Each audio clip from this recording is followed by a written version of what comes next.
Hi folks, this is All the Fruit, and today I'm exploring the Botanical Garden of Basel. A botanical garden which is incredibly important in historical and botanical aspect. I'm here in Basel, Switzerland, and as you can see from the old city gate, this botanic garden is not one of the modern huge botanic gardens of the 20th century.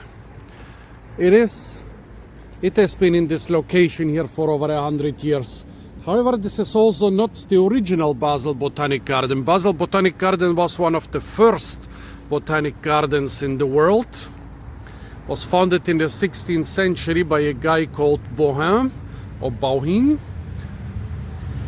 who was professor for, I think at first he was professor for Greek or literature or something, and then later for anatomy and pharmacy here at the Basel University. And basically he was more or less the guy who separated botany from medicine. He's considered the most influential botanist in his time. He was the first one who systematized all of the known plants in the world. His herbarium is still here. Contains about 2/3 of all known plant species back then. He was the first who did the plant systematic, then later the Sweet Linné basically developed the systematics further and also extended it to include animals and even rocks. Well, nowadays we think that Linné did quite a good job with the plants, but he really sucked at animals and rocks, and a lot of people think he did a good job with the plants because Bauhin did most of the groundwork. Well, now this garden here has been in this location since the late 19th century, and let's see what we can find. Starting here with a very species-rich dry grassland on limestone.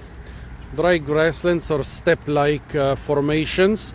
They are not native to the area here as far as we know. They are not native to Central and Western Europe, but through grazing and agriculture and logging, they've been expanded to this area, and they are the most species-rich formations here in Switzerland and also in other areas of Central and also Western Europe.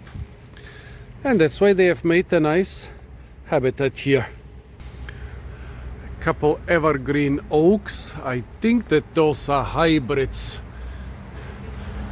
There was this evergreen hybrid which can survive even in Central Europe. And that brings me to the next thing.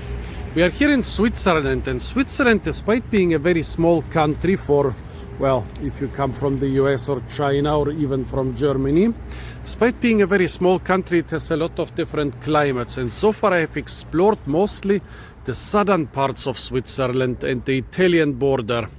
Despite being so small, Switzerland has the Alps mountains, and well, on the south of the Alps mountains you have more or less a Mediterranean or even a Mediterranean Atlantic, sometimes even slightly subtropical-ish climate. Here in the north you have a Central European climate. And actually Basel is just 200 kilometers away from Heidelberg. That's what, 120, 130 miles. Even in the same river valley as Heidelberg, in the Rhine Valley. Yes, I know that Heidelberg is situated on the Neckar, but it's still situated in the Rhine Valley, most of it at least.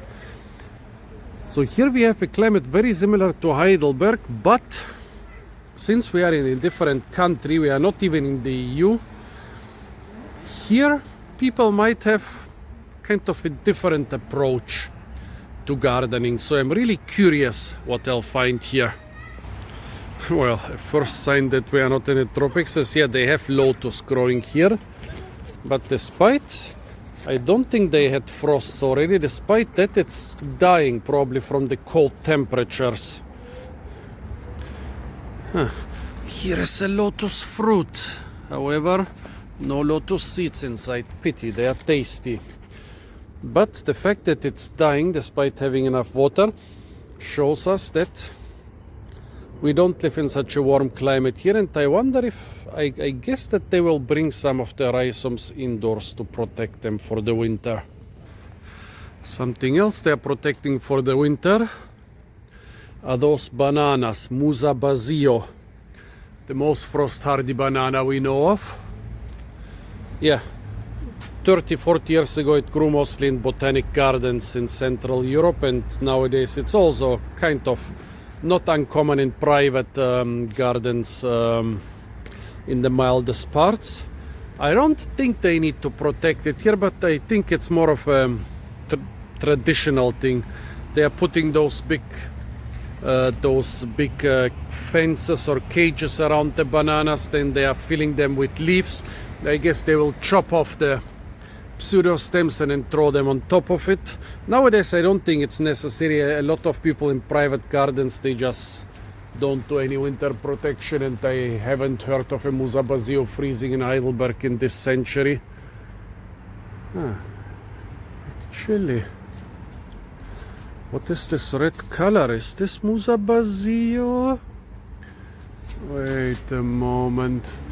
Well, those things here, they say Musa basio. This red color says strange, and the label says Musa basio, but you never know. No red color here. Lots of red color here.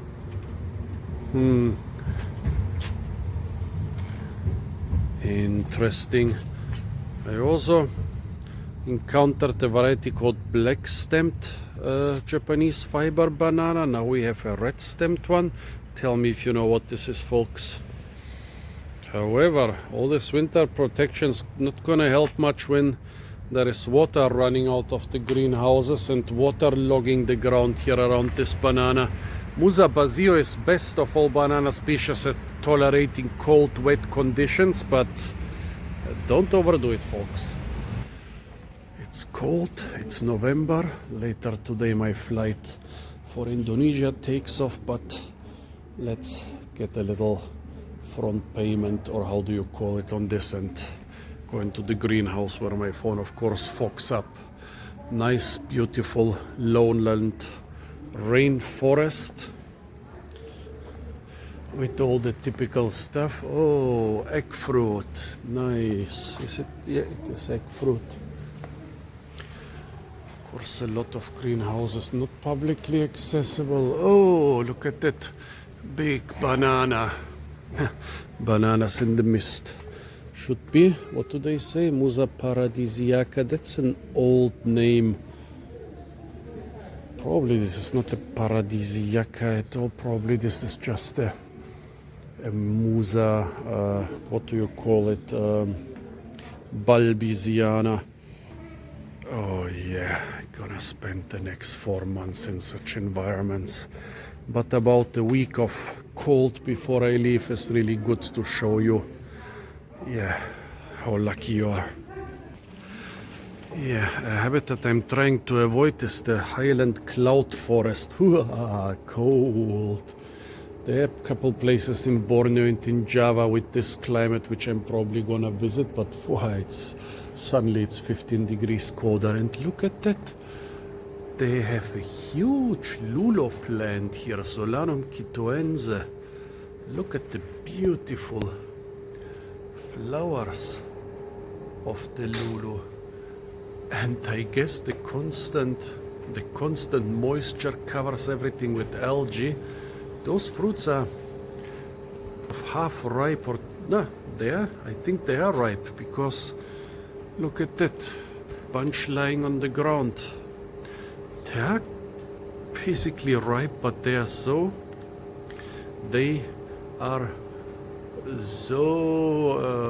yeah. This cloud forest or fog forest is so moist that even the ripe lulos are being covered. Wow, cold. Guava, yeah. Nice thing that can also grow in the subtropics all the way to southern Europe, and here it grows in the cloud forest. Yeah, beautiful, but a bit too cold for my taste. Oh, look at that. Is this a Passiflora? Passiflora telesife. Oh, the cucumber guy is gonna love this. Yeah, if you're watching this, comment. Oh, back in my favorite climate. Lingera, punga cantan, one of the popular jungle vegetables of Southeast Asia. Here and Amorphophallus, the biggest flower in the world, developing, no, not its flower, but its leaf. This is Amorphophallus titanum, the biggest Amorphophallus species. The funny thing is that they have another Amorphophallus species growing outside without winter protection, Amorphophallus cognac. But this is titanum, remember it. The leaf is going to get a little bit bigger, but the ones that you can grow outdoors in Switzerland or Germany are not that much smaller. Unlike most botanic gardens, this one here has an indoors canopy walk. Oh, but quite a narrow one. Let's see how we gonna evade those kids. Oh, I guess it's more like a canopy stand, not so much a canopy walk. Still beautiful. Soon I'll be in this climate permanently. Oh, Hevea brasiliensis, a big Succulent, some type of Araliaceae. Oh, you little buddies are lucky that you are unripe. You might there's above ground, but if you were ripe,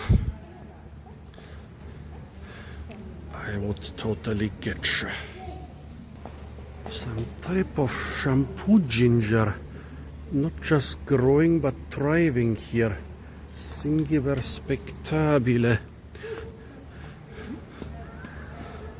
This stuff here,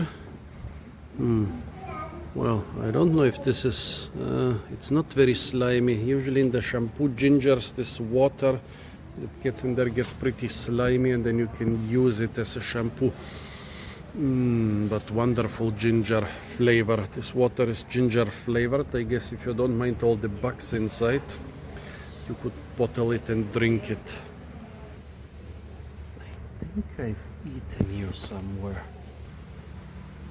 And you too, but I don't remember.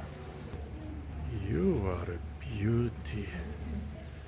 Here a reminder that cacti can actually grow in the moistest rainforest. Actually, most cactus species are not desert dwellers and many are jungle dwellers, although they do suffer from diseases, parasites, predators, and being overgrown by fast-growing mosses in the jungle. But at least they are quite well adapted to the occasional drought in the treetops. This might grow somewhere in, well, South America, 30 meters above ground, where you get enough water 95% of the year. But from time to time you have drought, so a cactus can deal with that. Some Melastomaceae. I wonder, no, this is not Melastoma malabatricum, but probably some melastomas. Well, it's definitely a Melastomaceae.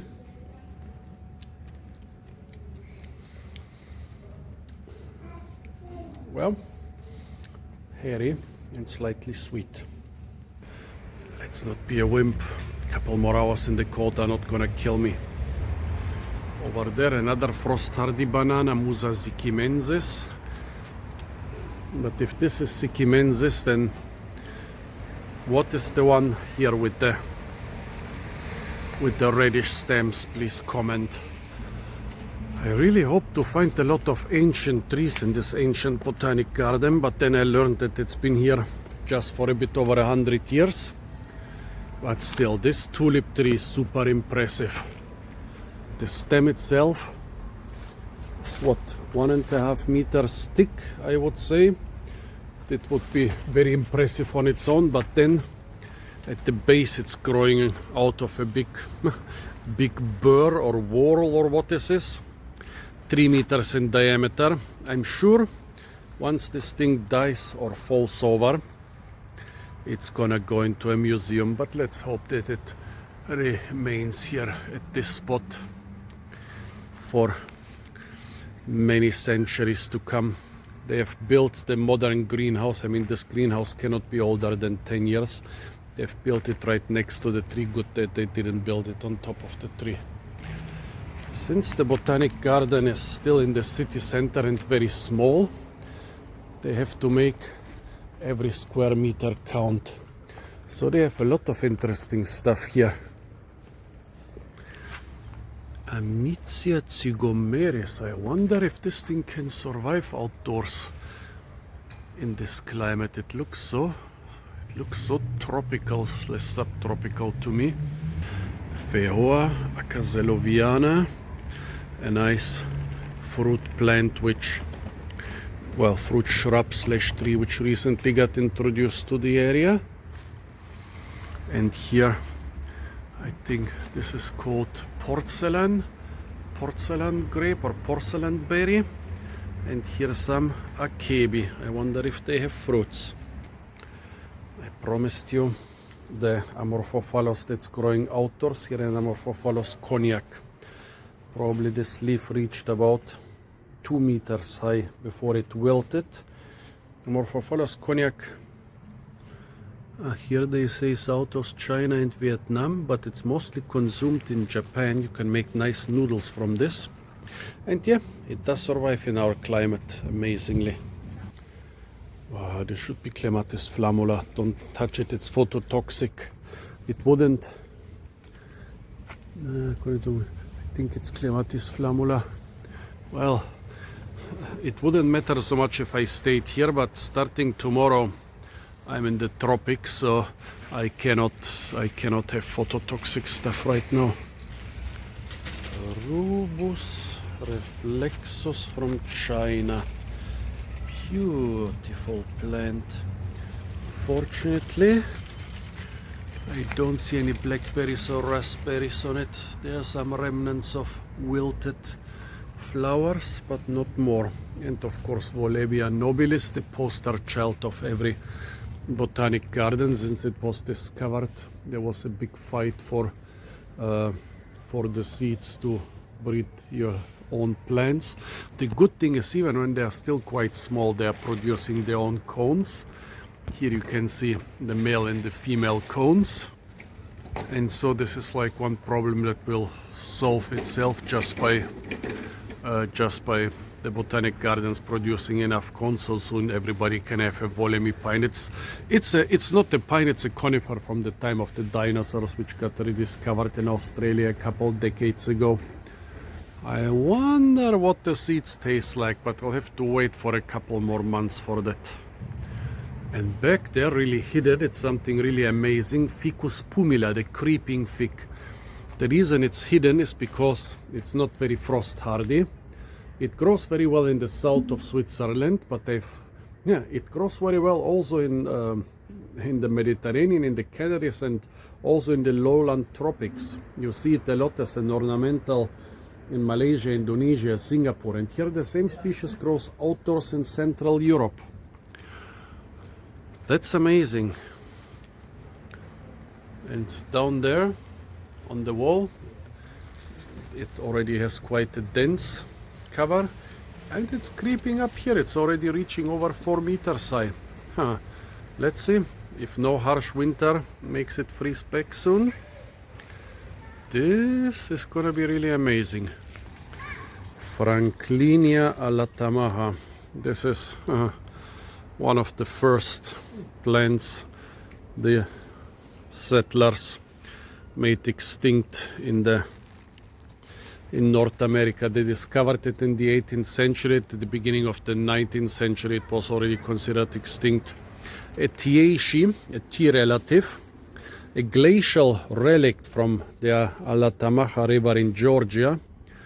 People think that it was already very endangered before the white people arrived, because it couldn't, after the end of the ice ages 10,000 years ago, it couldn't climb back to elevations with the proper climate and use, and that's why it grew in quite a warm climate for the post-glacial age. It's extinct in the wild, but they made a survey a couple decades ago, and it turned out there are like 1900 in cultivation, 40 of them in Germany. So it's not gonna become extinct in botanic gardens soon, but still. Kiwis, big kiwis as well as kiwi berries. And here we have a very interesting feature about this botanic garden, or rather about the visitors. See this? Here we have kiwi berries. They've all been harvested everywhere you can reach, everywhere you can possibly reach. The edible, the well-known edible fruits have been harvested, and I'll show you this a couple more times. Some really avid forager has been here before me and literally harvested the low-hanging fruits. But folks, there is a difference between an amateur and a professional fruit thief, so we'll have to go and check the, well, less well-known edible fruits here. Look at that, a plum hue. That's what I'm talking about when I say the less well-known edible fruits. Taxaceae. Oh, but even the plum hue, look at that. All the well visible fruits have gone, but if you go to the ground and go to the really low-hanging fruits, they're still hanging, and they managed to fall to the ground without being eaten. Well, the lighter stuff are ginkgo seeds and ginkgo fruits, but the bigger reddish ones, that's a conifer that produces basically plums. Be very careful with Taxaceae, folks. It's a very toxic family, a deadly.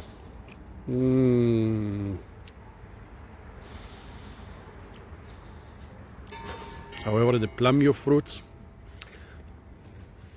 they taste like some strong alcohol, or some plum with a lot of piney flavor. Just don't eat the wrong parts.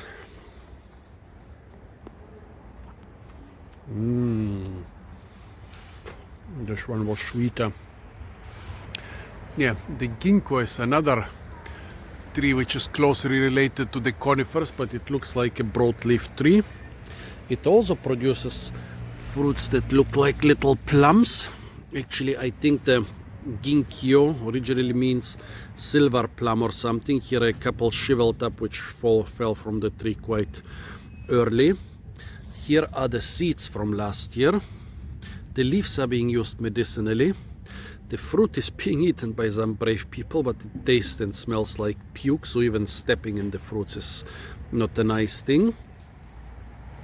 The seeds, when they are fried, they taste a little bit like corn, but you are not supposed to eat too many. They are kind of one of those things which are a medicine and a fruit, quite typical for China, or a medicine and a food in this case.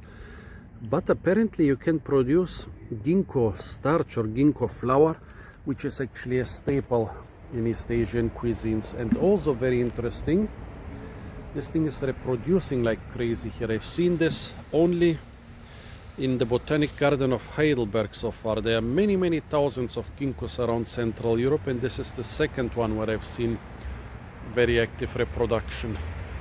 Continuing with the less well-known fruits, look at that. A nice big raisin tree, Hovenia dulcis from Japan. And the funny thing is, you don't even eat the fruits themselves. The fruits are those little black things here. What you eat are the thickened stalks of the fruits. And you are supposed, apparently you're supposed to kind of dry them over the winter to get the perfect flavor. Those are mostly sweet, but there is some funky taste, some bitterness, and some astringency. I think over the winter, even on the tree, the flavor will improve.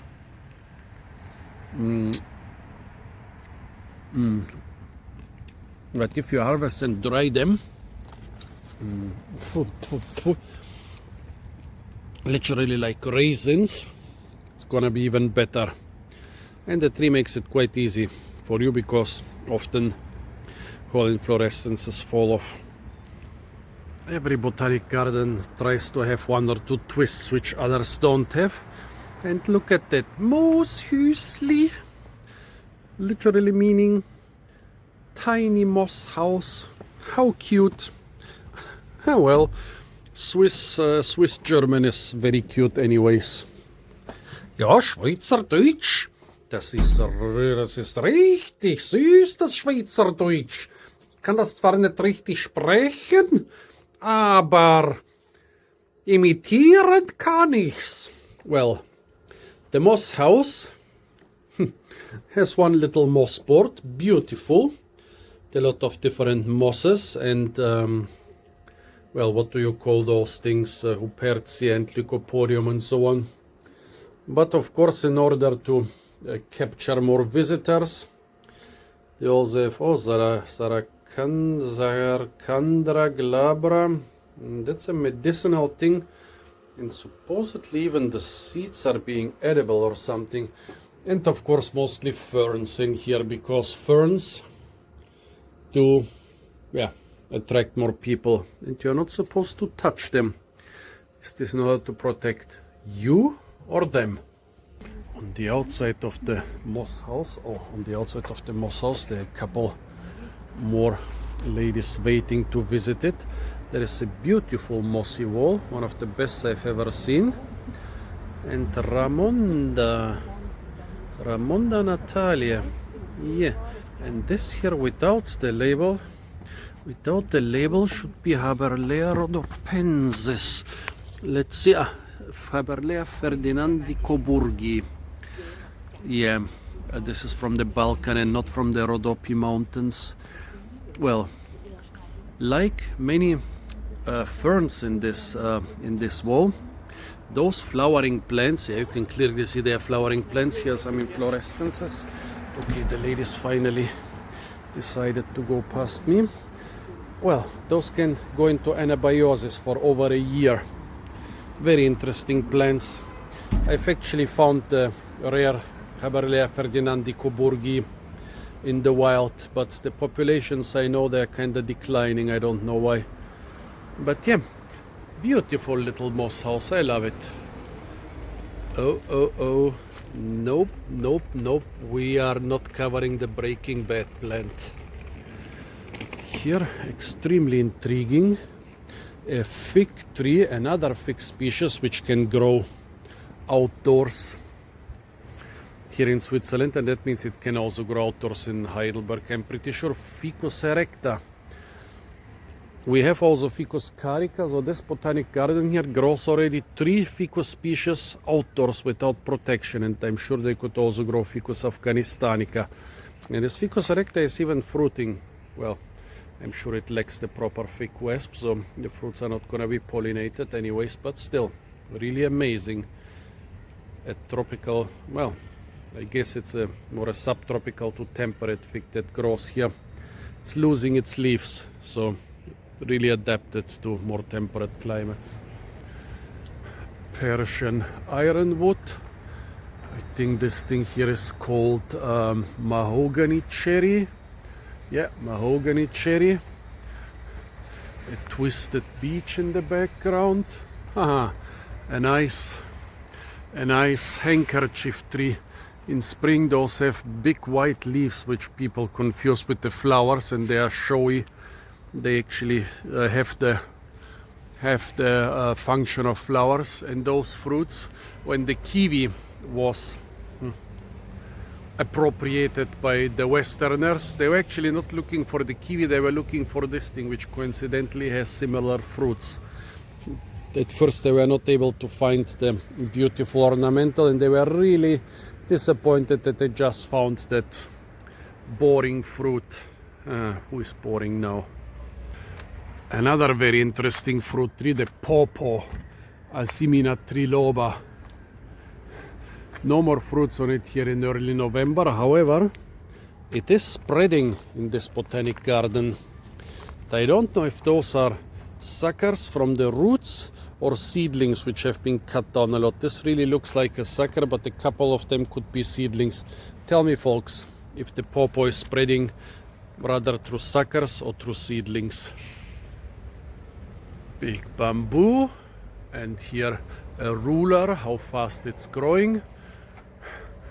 Then next to the bamboo there is Szechuan pepper. An olive in a pot. I think you could plant it outside, but it's kind of a traditional thing. If the olive is in a pot, you basically don't meddle with it too much. You leave it, it's already in a pot. If you plant it out and it freezes, it's your fault. If you leave it in the pot, you just have the effort.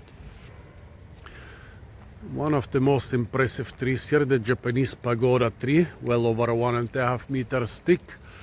Beautiful, impressive tree. The flowers are supposed to be edible, but I don't like the taste. Beautiful old taxodium with a lot of knees. Beautiful. This thing is almost 3 meters thick. Here is one of those hidden corners, which pretty much every botanic garden has. Some are in the public area, some are in the restricted area like here, but they are never very showy. And there is a lot of interesting stuff. I thought this was a Proboscidea, but I managed to meet a gardener, and actually it's not a Proboscidea, it's an Ibicella, a closely related plant. Look at those vicious fruits. They trap buffalo, or nowadays cattle or cowboys. The fruits are almost indestructible. They're basically like plastic. And yeah, but actually when they are unripe, they are a good vegetable before they get tough like plastic. Amazing plant. And the gardener said this year spring was too cold, the fruits are not gonna develop.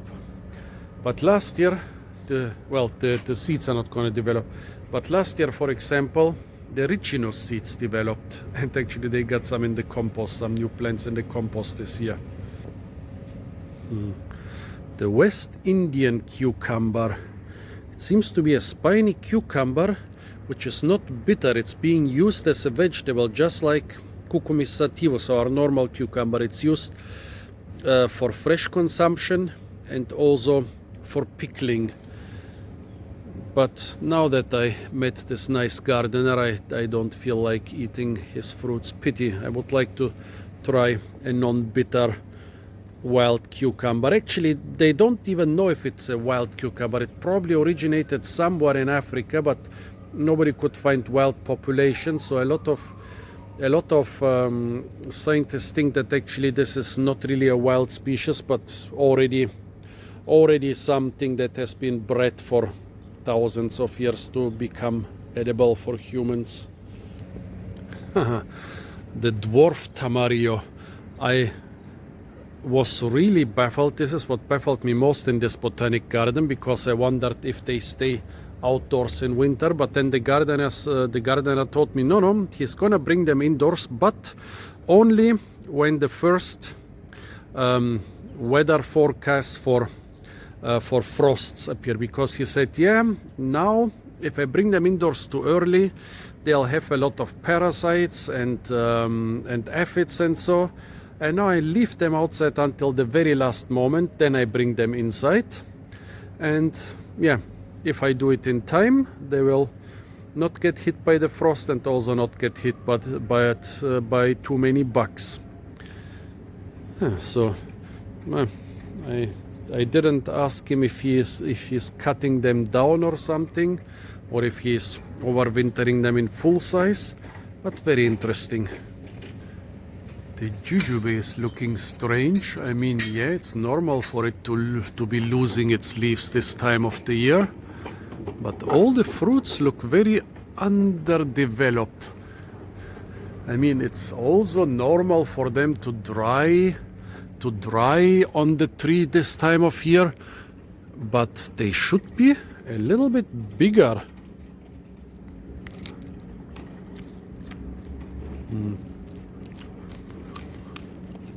They have a developed seed.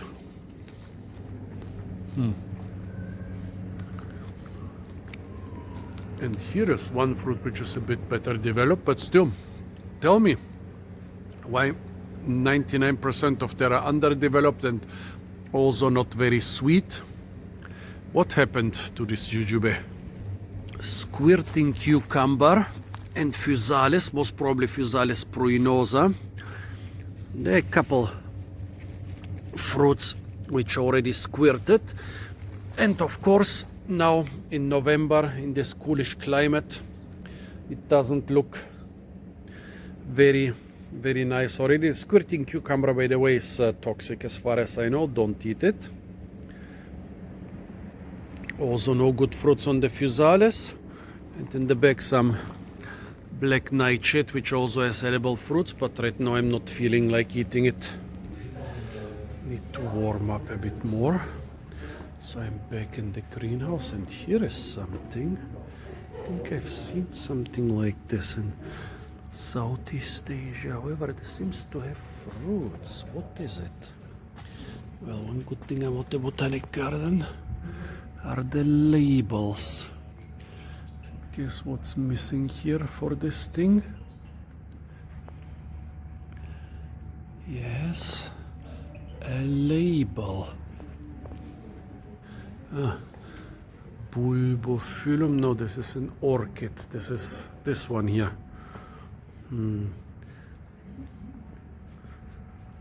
I don't know, man. I cannot find the label for this one.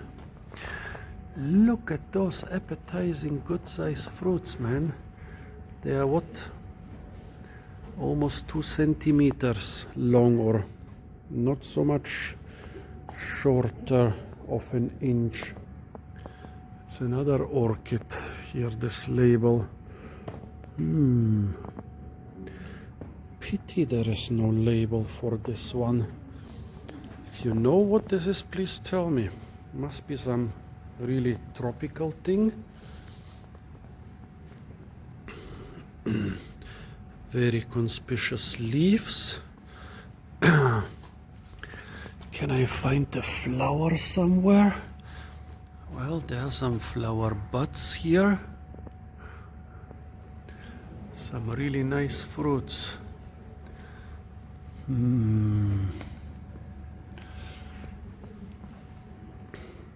Pity.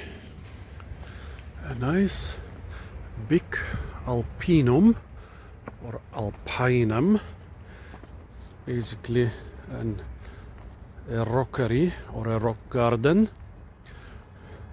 I mean, the Alps are not very far away, so, and there are a lot of really beautiful plants here. All those things are from the northern Alps, growing on limestone. Here as a contrast, here we have some American things, and this is not limestone, this is some type of granite. Nice cactus collection. Yeah, cacti can grow quite well even in cold climates as long as it's dry enough. And here, I guess this whole pile is just big rocks for good drainage. And so, as you can see, cacti can grow and even fruit properly in Central European climates. Opance engelmani, yes, this is one species that you can find from time to time in Central European gardens. What you can find a lot here in Switzerland are those carnivorous plants from North America. They've become very invasive in swamps of Switzerland. Such an alien looking plant. Well, it is an alien plant. The Victoria House, the architecture looks really old, like something from the 19th century. I wonder if this is real old stuff or if it was just made to look old, because the base definitely looks more modern. What is a Victoria House? Well, firstly, it's always a very warm and moist house, and usually it's round like the leaves of a Victoria. A lot of botanic gardens have it, and it's usually for tropical swamp and water plants. Beautiful. Beautiful, beautiful, beautiful, beautiful, beautiful. There's quite the puny Victoria cruziana in the center. Should be bigger towards the end of the season. However, I learned something very interesting. The European Botanic Gardens got seeds from South America, from Victoria.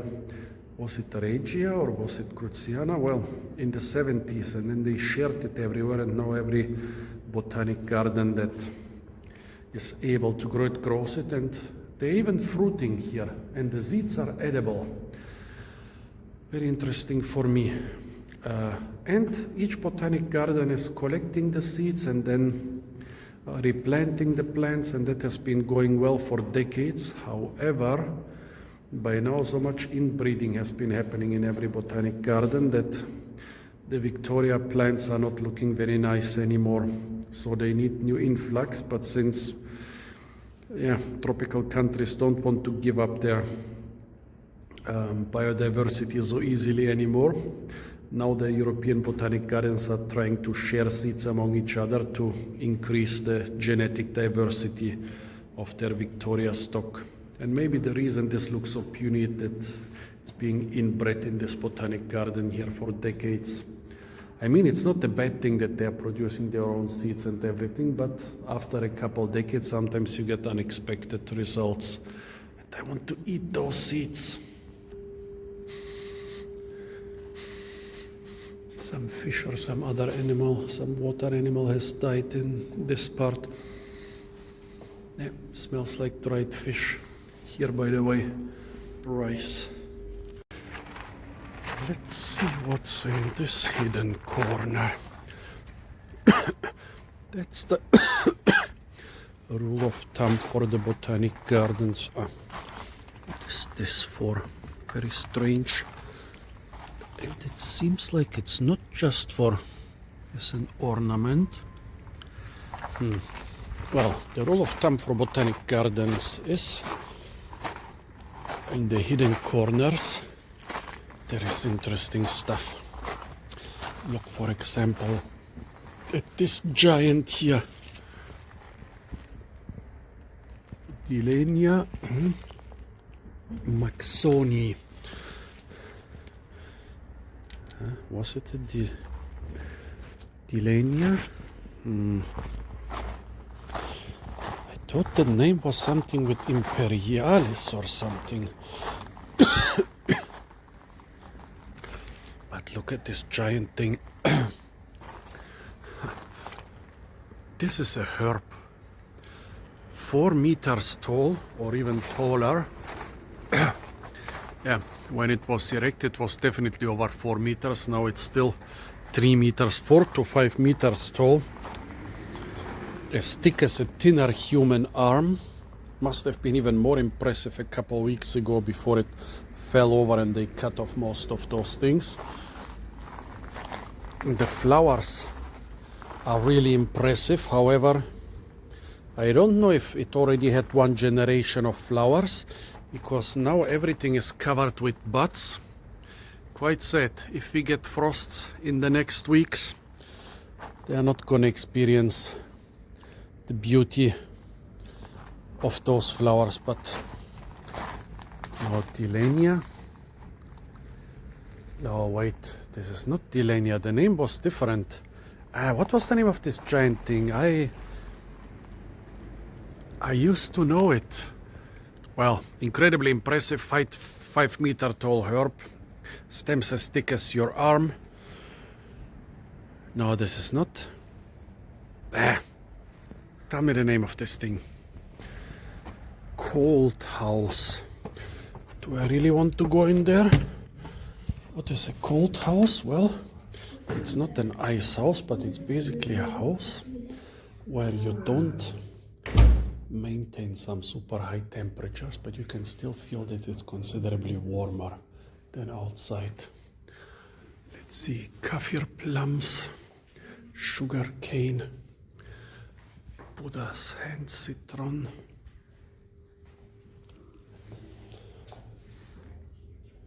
Lipia dulcis. This was some strange herb or spice, I think. Kumquats. And a bunch of other things. It's already quite full, but I wonder if a couple more pots will go in here, like the olive and a couple other things. Also the beautiful tree ferns. I'm looking forward to see them in Borneo soon. Oh, somebody sure likes their lulu here. Look at that. Oh, also some senna. Some species are very important medical plants. A camellia, a tea plant. Oh, also some pinguicula, some carnivorous plants. Yeah, beautiful cold house. Oh, Australian finger lime. Beautiful cold house, and despite the name, it's still considerably warmer than outdoors. And look at that. The carob is flowering. Why are the flowers so different? Does carob have male and female plants? Look at that, they grow so closely together. Yeah, the flowers look completely different. I think this is the male plant. And this is the female plant, and I'm sure I read somewhere if it has male and female plants, but I forgot. Also a dwarf pomegranate. Bonsai lovers love this thing because it's basically a ready-made bonsai. Tiny leaves, tiny fruits, rugged growth form. A bonsai lover would prune it back a lot more, but basically half of the work has already been done. Oh, here we are reaching psychedelic country again. And a succulent house where the succulent plants are growing. Oh, look at that. A Mexican blueberry, but no Mexican blueberries growing on it. Doesn't seem to be in season. Here some really enormous mother-in-law cushions.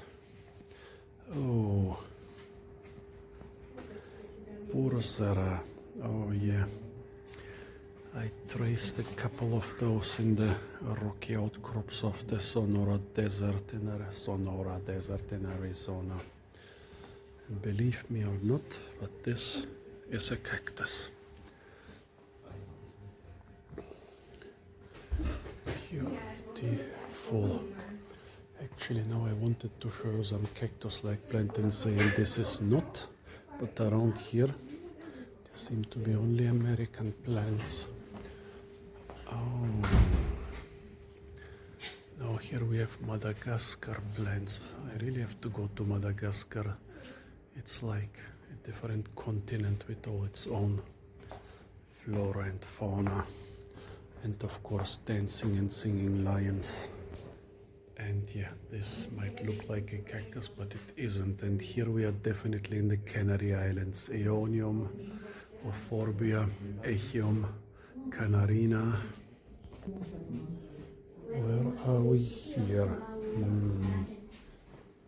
I think this is just a potpourri of different plants. Oh yeah, garden form, Brazil, South Africa. Yeah, Here in this part we have no specific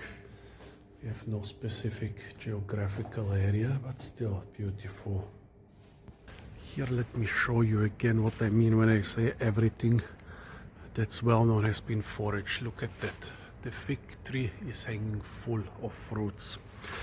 But as soon as you come closer and try to get something, everything that's accessible has been picked clean. But still nice that such big fig trees can grow in Central Europe now. I remember when I was young, you prayed that your fig trees survive 2 consecutive winters, because then you had a chance for some fruits. More often than not, you didn't. Giant reed or Spanish reed. Another plant that nowadays with climate change is kinda spreading a little bit in Central Europe. Also here between those 2 buildings, a very sheltered, basically fern gorge. I forgot the name of this one. It's spread nowadays everywhere in the tropics and subtropics, and it is still extremely rare in temperate areas. Well, in Britain and so it grows more, but yeah, around here, that's a really nice population. And I'm sure down there the climate would be even nicer, but nobody planted anything there. Some old ruins, and they look like bona fide old ruins. They don't look like something, well, maybe they are something that has been placed here in order to look like old ruins. Yeah, could be fake old ruins. Well, nowadays we have fake old ruins in Europe which are a couple 100 years old, which makes them what? Real old, fake old ruins? Comment on that. A cork oak, not only crucial for wine production for thousands of years, because that's what you make the corks from, but also very crucial for as a climate indicator, just like the holm oak back there. Those are Mediterranean plants. Also the cork oak is very important it's very important as a geological indicator. You can see limestone, or rather, what is this, concrete blocks here. Well, those are concrete blocks taken from a new old ruin. But you might think, yeah, here are concrete blocks, limestone in the background. This is a lime-rich area. But no, if the cork oak can survive here, then this is not too rich in lime. Strange, because here we have the sediments of the Rhine, and around here the Rhine and its tributaries, they mostly come from the limestone Alps and from the Jura, which is also limestone. So this clay here should be quite rich in lime, and it's very interesting that a cork oak can survive here. The holm oak, yeah, that's a given, despite the fact that in the last century that would have been quite a miracle. But now the cork oak, yeah, it's really strange that it can grow here on such an alkaline soil. Here we have 2 important fruit trees. Well, this is a nut tree, the monkey puzzle tree, and look at that, a nice sized cone is up there. Another one has fallen apart. Now if we manage to find the scales of the cone that has fallen apart, maybe we can see if there was something pollinated here, but I don't see the scales. They must have fallen right here. Interesting, maybe somebody collected them. Also, I don't think the chance is very big that the seeds are pollinated and thus edible, because I don't see a male around. So the service tree have tasty fruits, but they're out of season already. Quercus coccifera, another Mediterranean oak. I wonder if it froze back. Here an olive, and this looks like an olive cultivar, but somewhere around here, yeah. Over there I saw a wild olive. Well, don't say wild olive because there are a couple unrelated plants which are called wild olives, but this seems to be an olive cultivar, the variety Europea, Olea Europea var Europea. Well, this thing back there, sheltered near the wall, clearly is an Olea Europea var oleaster. Oh yeah, totally. Look at the branching and everything. It's been cut back also. And here a loquat. You're a little bit late with flowering, buddy. Should have flowered earlier to produce good fruits. The fruits are being produced in spring, but they are ripening in spring, but the most sensitive stage of the development is the flowering. So if the flowering happens before the first frosts, we have a much better chance for fruits. More hidden corners.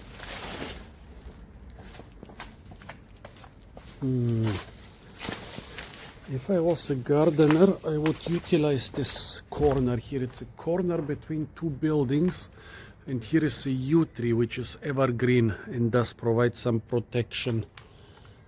So I would have planted something really sensitive here. However, as soon as I descended, it felt a little bit colder down here. Interesting. Maybe it's not as sheltered as I think. Yeah, up here it seems to be at least 1 or 2 degrees warmer. Strange. Strawberry tree. There are no strawberries growing on it, but fruits similar to strawberries. It's just finished flowering. Those fruits will ripen next year. Here I can still see a couple splashed fruits on the ground. So it had ripe fruits this year. It's a Mediterranean species. I'm sure this is Sunedo, yes, Arbutus Sunedo. But it grows well enough in the Rhine Valley nowadays. It says Alpine decapitala. It says Alpineaceae from Japan. Looks so tropical to me. I've seen very similar looking plants in the Caribbean. Beautiful yellow flowers, but I forgot what exactly the fruits look like. I think they are toxic, but being used as beets and things like that. Pomegranate, also pruned severely. And this, could this be a Prunus lusitanica? Possible.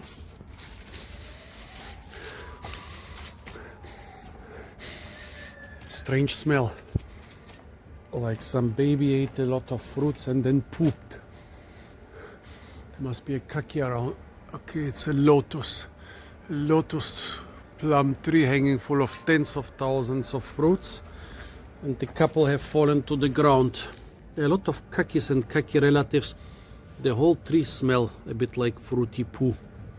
And since those are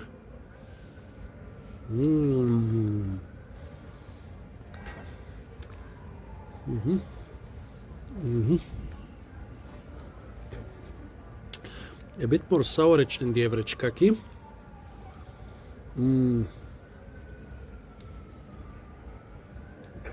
Almost tasting half ripe.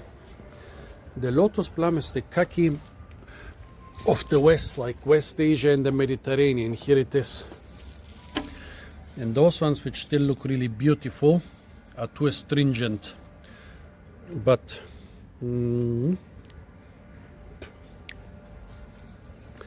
specimen where the fruits are already edible in November, in my book, it's quite a good specimen. Those foragers who have collected all the mainstream fruits haven't made it to those. Of course, after the closely related but much bigger kaki from East Asia came to the West, this lost popularity, which is a sad thing because this can grow in much colder in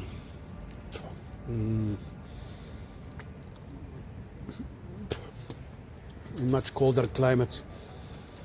And then it's relative. Yummy. Also, what's very interesting, it's spreading here like crazy. See? All those young trees. Here a bigger one. Looks like it's under 1 meter. In Heidelberg I've seen trees up to 6-7 meters. This has the potential to become invasive. I thought, why is there a much more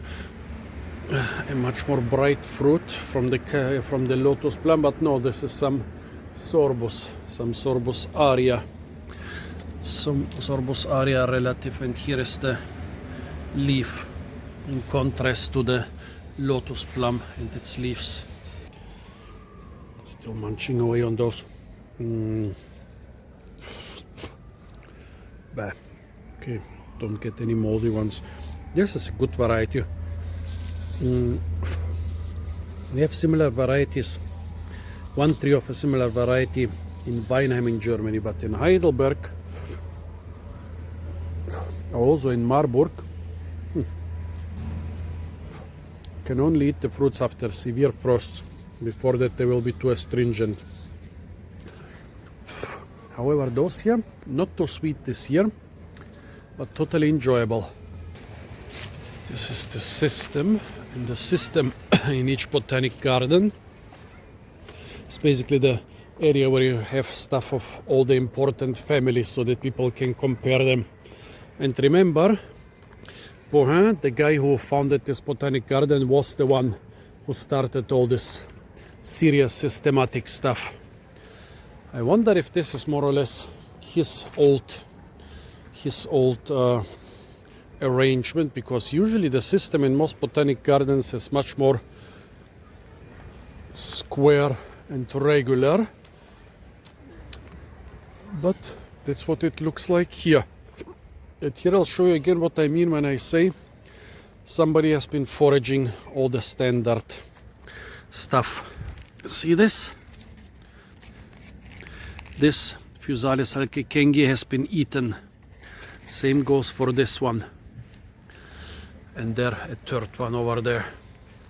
Somebody with some degree of knowledge has been munching their way through the plants here. But has left the chilies and the goji berries. And here, I wonder if this is natural, but I think no, somebody has gotten all the tamarillos up to 3 meters. Really nice. I wouldn't have minded one or two of them too, but too tall. I don't want to break the branches, and yeah, let's not steal. Of course, every self-respecting botanic garden has a sequoia tree. This one is really stocky and not very tall because it grows here basically without competition. I prefer those to the really tall sequoia trees. I think a giant sequoia should develop in the open. And here, by the way, another feral lotus plum seedling. An area with water plants, cattail. It's called the Nature Supermarket, or the #1 survival plant. It will give you everything: food, water, fire, shelter, clothing, and many more things. I should make a video about this. So this video became a lot longer than I intended, and I'm sure if I look around more I can add a couple more chapters, but should be enough for now. So folks, this is the Basel Botanic Garden. A really beautiful and nice garden. If you are in or around Basel, definitely come and visit it. Apart from that, stay tuned for a lot more fruit videos soon, hopefully from the beautiful and incredibly fruit-rich jungles of Southeast Asia. And of course, don't forget to like, share, comment and subscribe.